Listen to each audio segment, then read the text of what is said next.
Saludos, yo soy Miguel Montoro y esta es la serie de estudios bíblicos Guerra Espiritual. Este es el tercer estudio de esta serie, pero antes de abordarlo, quisiera recordarte que puedes encontrarme en cualquier espacio de las redes sociales que ves en pantalla con la imagen de perfil de la parte superior central, Miguel Montoro, y con el nombre de usuario Miguel Montoro Ministerio. Te invito a que me sigas, te suscribes.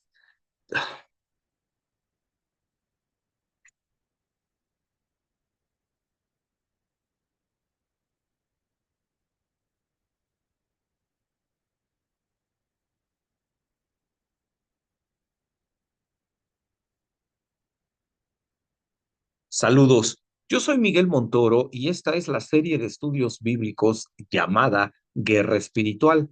Este es el tercer estudio de esta serie. Pero antes de abordarlo, quisiera invitarte a que me sigas en todas las redes sociales que ves en pantalla, con esa imagen de perfil que tú ves en la parte superior central, Miguel Montoro, y con el nombre de usuario Miguel Montoro Ministerio. Con estos elementos me puedes identificar. Te invito, pues, a suscribirte, darle me gusta y compartir los contenidos para que puedan ser de mayor bendición a otras personas.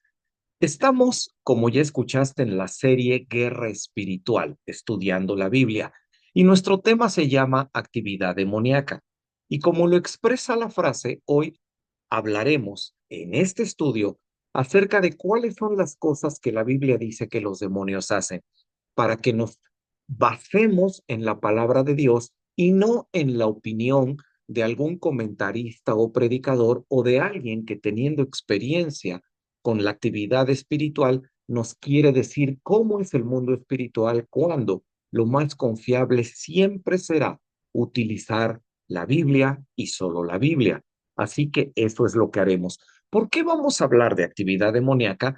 Porque como ves en pantalla, en los dos videos anteriores de esta serie hemos aprendido cuáles son los elementos de la guerra espiritual y cómo el 95% de las ocasiones la guerra espiritual sucede aquí, en nuestra mente. Este es el campo de batalla, por lo que el control de nuestros pensamientos es vital para poder lograr los propósitos de Satanás.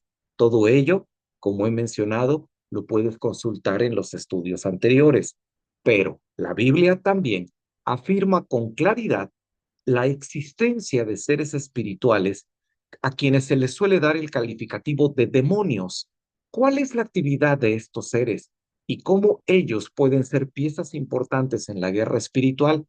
De eso hablaremos en este y en los videos siguientes, pero es importante entender que debemos tener una idea bíblica sobre todas las cosas con respecto a lo que un demonio es. Por eso es que vamos a tratar de definir qué es un demonio.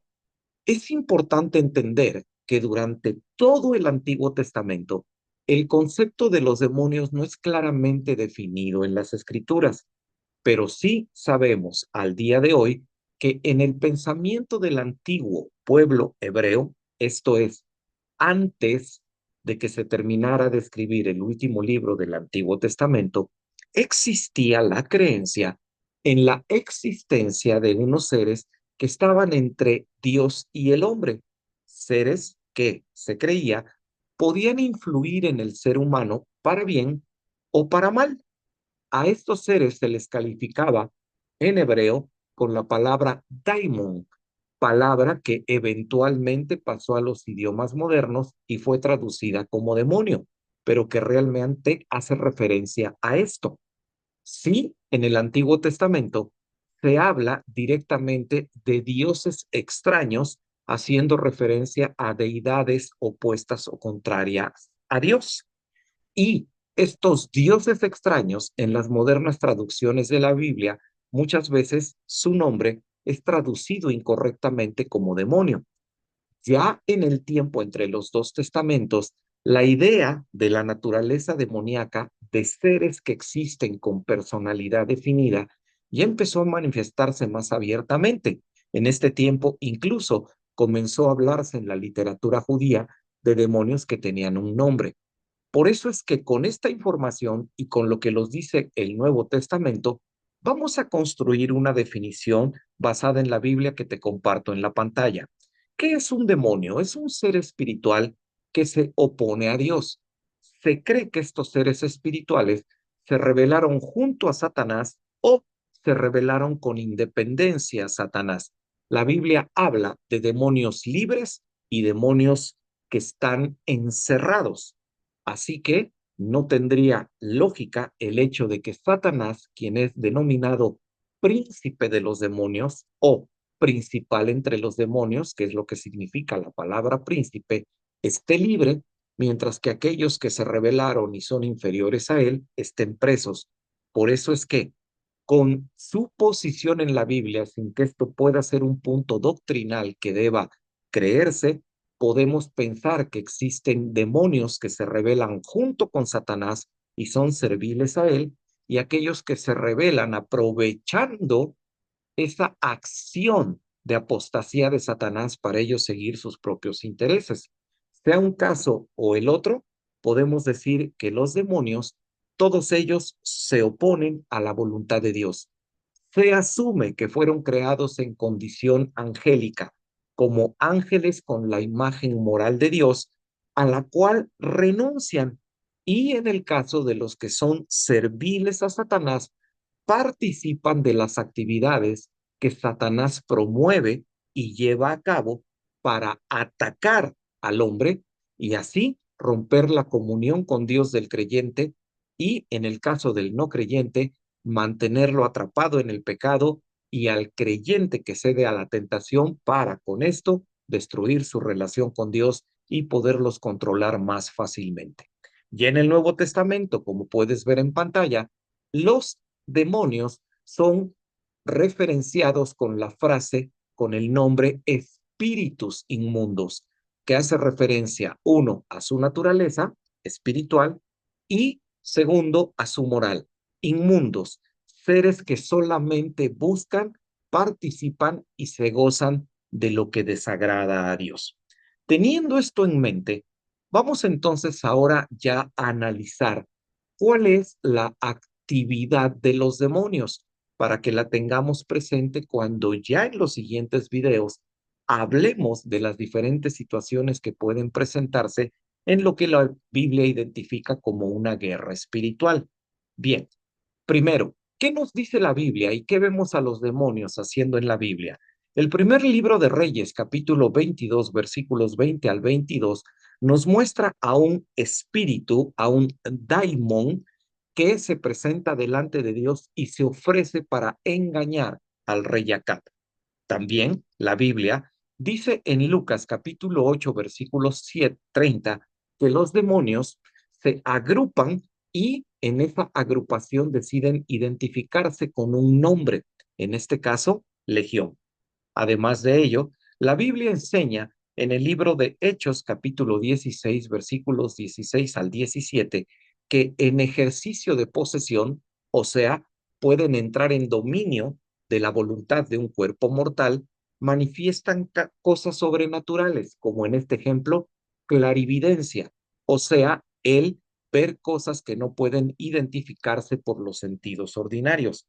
Y, sobre todo, una cita que es vital que los creyentes tengamos presente es que Primera de Corintios capítulo 6 versículo 10 nos enseña con claridad que los demonios van a ser juzgados y condenados y que este juicio correrá a cargo de aquel que en este momento y que cree y que actualmente cree en Dios. La persona renovada, el creyente redimido, juzgará a los demonios y emitirá el veredicto de que estos son culpables a la perdición eterna. Ahora bien, ya hablando de su actividad, son muchas las citas, por lo cual solamente daré la referencia. La Biblia nos enseña que con relación a las modernas sociedades, Efesios capítulo 2, versículos 1 al 2, nos dice que los demonios tratan de controlar el curso de las actividades de la gente no creyente. Daniel capítulo 10, versículo 13 nos dice que tratan de alguna manera de ejercer dominio sobre las naciones y pensemos en todas las herramientas que podrían ellos propiciar para poder tener este control.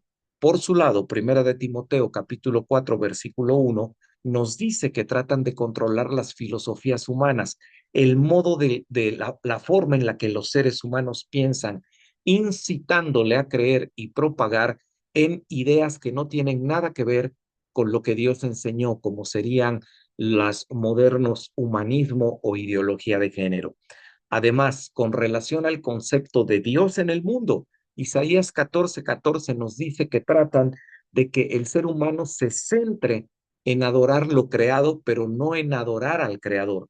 Génesis capítulo 3, versículo 5 nos dice que ellos ofrecen al hombre el concepto de que cada uno puede ser un Dios. Y por último, Génesis capítulo 3, versículos 1 al 5 nos dice que tratan de denigrar el carácter de Dios para hacer parecer a las personas que Dios es alguien que le gusta limitarnos y que es alguien severo. Con relación al hombre, Éxodo 12:12 nos dice que promueven idolatría porque a través de ello aumentan su influencia sobre las personas. Segunda de Corintios capítulo 4 versículos 1 al 4 nos dice que enceguecen a los hombres para que rechacen lo que Dios quiere mostrarles. Primera de Timoteo capítulo 4 versículos 1 al 5 nos dice que los demonios también les gusta promover el legalismo, o sea, que las personas se centren en la obediencia de tradiciones y mandamientos muertos y no en la manifestación del amor, que es lo que debiera sostener cualquier relación social. Y por último, Judas, versículo 4, nos dice que ellos incitan siempre a la práctica del libertinaje, para que así las personas se alejen del control de Dios y bajo la idea del haz lo que quieras, se queden solas, dominadas por su maldad. Cuando están en ejercicio de posesión y controlan un cuerpo físico, producen síntomas que son semejantes a los de algunas enfermedades. Mateo capítulo 9, versículos 32 y 33, mudez. Mateo capítulo 12, versículo 22, ceguera. Lucas capítulo 13, versículos 1 al 17, algunas deformaciones físicas, mientras que Mateo capítulo 4, versículo 24 nos enseña que no todas las enfermedades tienen su origen en causas demoníacas. Por eso debemos tener mucha sabiduría en la evaluación de situaciones donde aparentemente existieran enfermedades que podríamos señalar como causadas por demonios cuando en realidad no lo son. Pero también con relación al creyente, los demonios, Efesios capítulo 6, versículos 10 al 12, lo atacan de todas las maneras posibles. Mateo capítulo 16, versículos 22 al 23 nos dice que tratan de deshacer la confianza del creyente en Dios. Primera de Crónicas capítulo 21, versículos 1 al 8 dice que nos incitan a pecar, nos tratan de empujar a pecar, de ceder a la tentación de desobedecer a Dios. Segunda de Corintios, capítulo 17, versículo 7, nos dice que son capaces de provocar enfermedades físicas. Primera de Juan, capítulo 4, versículos 1 al 4, nos enseña que ellos ponen en duda la deidad, la humanidad o la existencia de Cristo. Santiago, capítulo 3, versículos 13 al 16, nos dice que los demonios son capaces de dividir a las personas usando los celos y la arrogancia. Recordemos aquella cita donde Pablo nos advierte, nada hagan por contienda, por vanagloria, porque esas son herramientas demoníacas. Y segunda de Corintios capítulo 2 versículos 5 al 11 nos enseña que ellos incitan a la falta de perdón entre el cristiano. Es lo que Pablo llama las maquinaciones del diablo. La falta de perdón hace que el diablo más fácilmente atrape a los creyentes y los separe de la comunión que entre ellos deben tener al ser hermanos en la fe. Hasta aquí es lo que la Biblia nos registra acerca de lo que los demonios hacen. Tenlo presente para que a la hora de evaluar la guerra espiritual puedas darte cuenta si estás en presencia de este tipo de actividad o de otro tipo de cosas. La parte importante es cerrar este estudio entendiendo con claridad que los demonios son seres que ya fueron juzgados y que tienen un poder limitado. En consecuencia, nunca estará su poder por encima del poder de Dios. Y eso debe darle confianza al creyente cuando en algunas circunstancias se vea involucrado en la guerra espiritual en ese 5% de las ocasiones que sucede fuera de la mente, a donde un creyente puede ser llamado y debe ir a hacer esa guerra espiritual sin ningún temor, puesto que está enfrentando a seres espiritualmente poderosos, sí, más poderosos que el ser humano, sí, pero jamás tan poderosos como aquel que sostiene al ser humano, esto es, a Dios. Te invito a ver los siguientes videos de esta serie y no olvides suscribirte y darle me gusta a estos contenidos y compartirlos. Muchas gracias. Que Dios nos bendiga a todos.